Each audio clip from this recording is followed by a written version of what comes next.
देखो इधर से लाइट जो है ना, it's very very fascinating. Focus में है।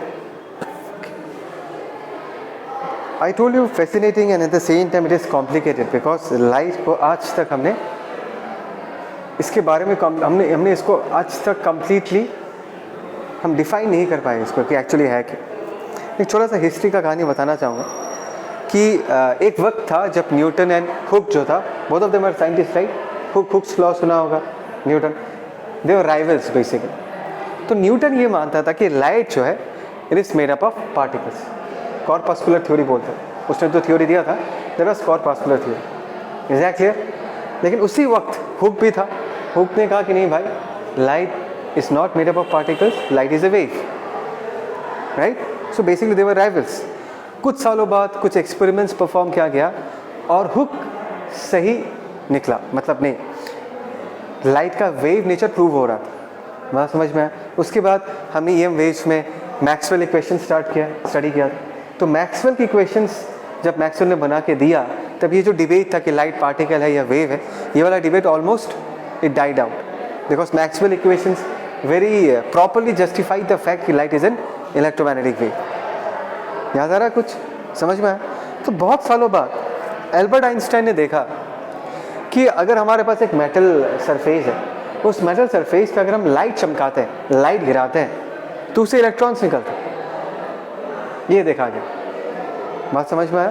There is a metal surface, और उस मेटल सरफेस पे अगर लाइट गिरता है, लाइट चमकाते हैं उस पर, तो क्या निकलता है? उससे इलेक्ट्रॉन्स निकलते हैं। तो उस वक्त तक लोगों ने ये मान लिया था, साइंटिस्ट लोगों ने ये मान लिया था कि लाइट वेव है।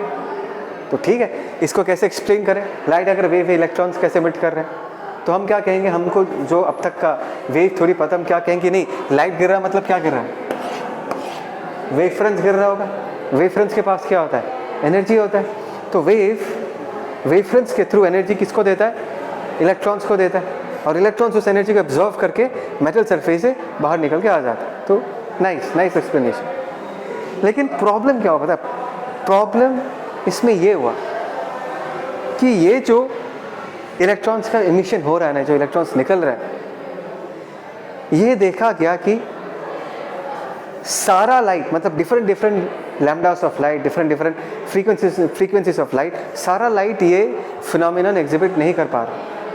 मतलब there are only some few wavelengths and there will be some selective frequencies which were showing this kind of electron emission। बात समझ में आया? मतलब सारे वेवलेंथ ऑफ लाइट या सारे फ्रीक्वेंसीज ऑफ लाइट, ये फोटो इलेक्ट्रिक इमिशन, इसको हम फोटो इलेक्ट्रिक इमिशन कहते हैं। इलेक्ट्रॉन जब निकलता है, ये इमिशन नहीं दिखा पा रहा। बात समझ में आया? लेकिन वेव ऑप्टिक्स के अकॉर्डिंग ऐसा नहीं होना चाहिए था। वेव ऑप्टिक्स के according all the different kinds of light, different lambdas of light, different frequencies of light, all the light should have the capacity to eject electrons out of the metal surface। कैसे? Now, electrons को अगर metal surface से निकल के आना है तो उसको एनर्जी चाहिए होगा। तो लॉजिक ये कहता है कि अगर मैं इलेक्ट्रॉन्स को सफिशिएंट अमाउंट ऑफ एनर्जी दे दूँ तो इलेक्ट्रॉन निकल के आ जाएगा। ठीक है? और एनर्जी देने वाला कौन है यहाँ पर? अकॉर्डिंग टू वेव थ्योरी, ये जो वेव फ्रंट्स गिर रहे हैं, they are giving the energy. Is that clear? तो लॉजिक ये कहता है कि ओके फाइन, मे बी इस वेव के पास उतना एनर्जी नहीं है, बट अगर मैं उस मेटल सरफेस पे लाइट चमकाते जाऊँ, पहला वेव फ्रंट आएगा, इलेक्ट्रॉन को कुछ एनर्जी देगा, दूसरा वेव फ्रंट आएगा, इलेक्ट्रॉन को कुछ एनर्जी देगा, तीसरा वेव फ्रंट आएगा, कुछ एनर्जी देगा। तो ऐसा एक वक्त तो आएगा कि उस इलेक्ट्रॉन के पास सफिशिएंट एनर्जी होगा और वो एनर्जी मतलब कलेक्ट करके मेटल सरफेस से निकल के आ जाएगा। So according to wave theory, whatever be the kind of light, whatever be the lambda, whatever be the frequency of light, light should be able to eject electrons out of the metal surface irrespective of the fact उसका lambda क्या, उसका frequency क्या। या तुम अगर electrons को जल्दी emit करवाना चाहते हो, तुम लाइट का इंटेंसिटी बढ़ा दो। What is intensity? Energy per unit time per unit area. तो लाइट का इंटेंसिटी बढ़ा दो, राइट? तो ये देखा गया कि अगर मैं इंटेंसिटी भी बढ़ा दूँ, ऐसे बहुत सारे लैम्डास ऑफ लाइट, ऐसे बहुत सारे फ्रीक्वेंसीज ऑफ लाइट है, इंटेंसिटी बढ़ाने के बाद भी वो मेटल सरफेस से इलेक्ट्रॉन एमिट नहीं करवा पा रहा। क्योंकि खुद सोच के देखो, अगर मैं इंटेंसिटी बढ़ा दिया मतलब वेव फ्रंट के पास ज़्यादा एनर्जी होगा अभी, तो वो जाके अगर मेटल सरफेस को हिट करेगा, वो फटाफट सारे इलेक्ट्रॉन्स को सफिशिएंट अमाउंट ऑफ एनर्जी दे देगा और इलेक्ट्रॉन्स को वो एनर्जी एक्सेप्ट करके, एब्जॉर्ब करके, they should come out of the metal surface. Is that clear? लेकिन ऐसा तो हो नहीं रहा था। तो यहाँ पर आइंस्टाइन को टेंशन हो गया कि ऐसा कैसे हो गया, बिकॉज वेव थ्योरी इसको एक्सप्लेन नहीं कर पा रहा था। तो जब तक ये डिस्कवर नहीं हुआ तब तक लोग खुश थे इसको लेकर, नहीं लाइट एक वेव है। मैक्सवेल्स इक्वेशंस उसने तो और बहुत अच्छे से एस्टैब्लिश कर दिया कि लाइट वेव है। तो आइंस्टाइन ने बहुत सोचा, बहुत रिसर्च किया और उसने कहा कि नहीं भाई, लाइट बहुत कॉम्प्लिकेटेड है। और उसने ये कहा कि लाइट पार्टिकल जैसा भी बिहेव करता है और लाइट वेव जैसा भी बिहेव करता है, लेकिन वो सिचुएशन पे डिपेंड करता है। जैसे हम लोग हैं, राइट, मैं तुम्हारे सामने अलग एक एटीट्यूड, मतलब अलग एक क्या बोलते हैं उसको, मेरा अलग प्रेजेंटेशन है तुम्हारे सामने, राइट। अभी अगर मैं अपने दोस्तों के साथ जाके बैठूँ तब तो ऐसे बिहेव नहीं करूँगा, राइट, तो और ज़्यादा फ्री हो जाऊँगा। तो बेसिकली लाइट का नेचर भी ऐसा ही है, वो डिपेंड करता है कि लाइट कैसे बिहेव करेगा, डिपेंड करेगा कि सर्कमस्टेंसेस कैसा है। बट ऐसा नहीं हो सकता कि दोनों बिहेवियर एक साथ दिखे। आइंस्टाइन ने ये कहा कि ऐसा नहीं हो सकता कि दोनों बिहेवियर एक साथ दिखे, कि वो particle nature and wave nature दोनों एक साथ दिखा रहा है, ये कभी पॉसिबल नहीं है। Both the behaviours are mutually exclusive. Either particle nature दिखाएगा या वेव नेचर दिखाएगा, वो सिचुएशन पर डिपेंड करता है। समझ में आया? Is that clear? तो बहुत ही, मैं क्या बोलूँ, मतलब बेसिकली आज तक मतलब क्रिस्टल क्लियर नहीं है कि लाइट क्या पार्टिकल है या वेव है। जैसे कि हमने डिफ्रैक्शन पढ़ा, इंटरफेरेंस पढ़ा, रिफ्लेक्शन पढ़ा, रिफ्रैक्शन पढ़ा, तो ये सारे फिनोमिनन्स को हम वेव नेचर से एक्सप्लेन कर सकते हैं।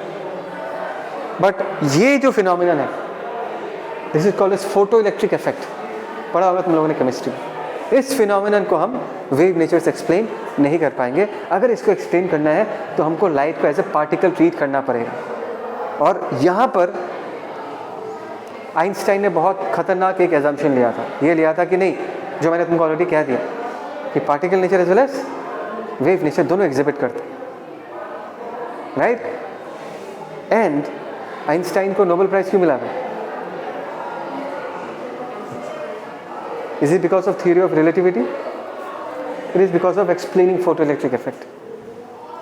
हाँ, थ्योरी ऑफ रिलेटिविटी बहुत फेमस है, हम लोग सब जानते हैं, लेकिन इसको नोबेल प्राइज मिला था बिकॉज उसने इस फिनोमिनन को एक्सप्लेन किया था कि ऐसा कैसे हो रहा है, by assuming that light is behaving like a particle.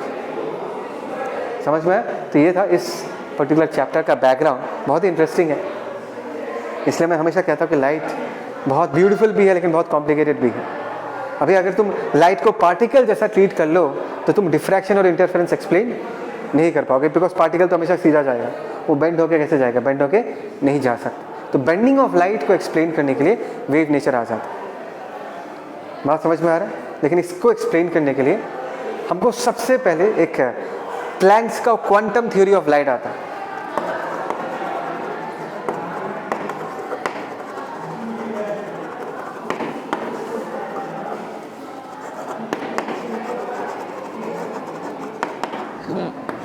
इसको पहले बहुत बढ़िया से समझना पड़ेगा, Planck's quantum theory of light, ठीक है। अभी हम इसको स्टडी करेंगे। यहाँ तक सबको समझ में आ गया?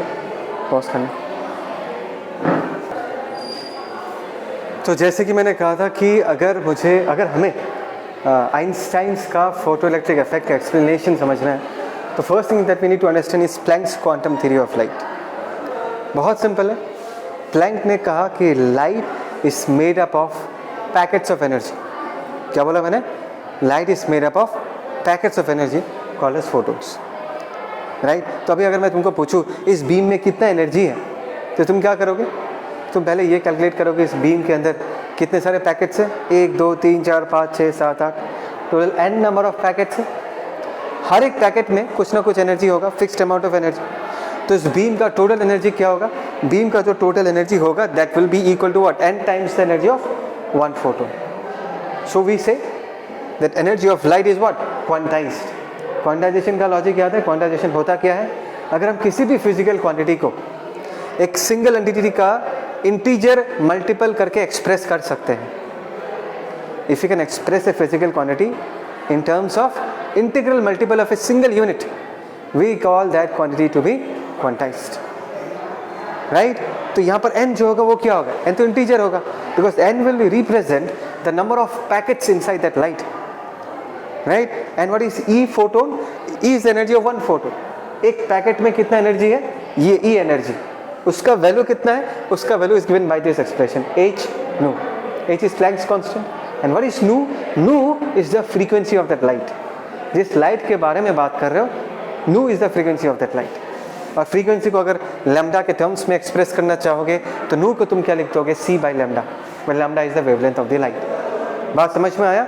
दैट मीन्स तुम्हारे पास अगर एक पर्टिकुलर लैम्डा और फ्रीक्वेंसी वाला लाइट है तो उस लाइट के अंदर जो पैकेट्स होंगे, पैकेट्स में कितना एनर्जी होगा वो डिपेंड करेगा कि तुम कैसे लाइट के बारे में बात कर रहे हो, उसका लैम्डा क्या है, उसका फ्रीक्वेंसी क्या है, राइट। जिसकी red light and blue light दोनों का फ्रीक्वेंसी अलग है, दोनों में पैकेट्स होगा, लेकिन हर एक पैकेट में एनर्जी, रेड वाले लाइट के पैकेट में एनर्जी अलग होगा और ब्लू वाले लाइट के पैकेट में एनर्जी क्या होगा, अलग होगा। कितना होगा, h nu, nu पे डिपेंड करेगा। बात समझ में है? ये तो हो गया फोटोन के पास कितना एनर्जी है। सेकेंडली, फोटोन के बारे में अगर जानना है, what is photon, photon always travels in a straight line with the speed of light, because photon ही तो लाइट को बनाता है, राइट। तो लाइट अगर c स्पीड से ट्रैवल करता है तो फोटोन भी उतने ही स्पीड से ट्रैवल करेगा। Rest mass of photon is 0। इसका मतलब क्या है, फोटोन अगर रेस्ट में आ गया उसका वेलोसिटी, फोटोन अगर रेस्ट में आ गया उसका मास क्या होगा, 0। ये थोड़ा जुगाड़ वाला स्टेटमेंट है, ट्राई टू अंडरस्टैंड। अगर तुमने रिलेटिविटी का थोड़ा भी आइडिया है ना तो तुमको ये पता चलेगा कि लाइट का स्पीड हमेशा c ही होता है, what ever be the frame of reference. कभी सुना है इसके बारे में कि यहाँ पर हम रिलेटिव मोशन का कंसेप्ट यूज़ नहीं कर पाते। नॉर्मली क्या होता है, मैं 5 मीटर पर सेकंड से चल रहा हूँ, मेरा दोस्त भी 5 मीटर पर सेकंड से चल रहा है, उसके रिस्पेक्ट में मेरा स्पीड क्या हो जाएगा, 0। लेकिन लाइट का speed what ever be the frame of reference हमेशा क्या रहता है, c ही रहता है। That means what, photons will never be at rest. तुमको बात समझ में आ रहा है?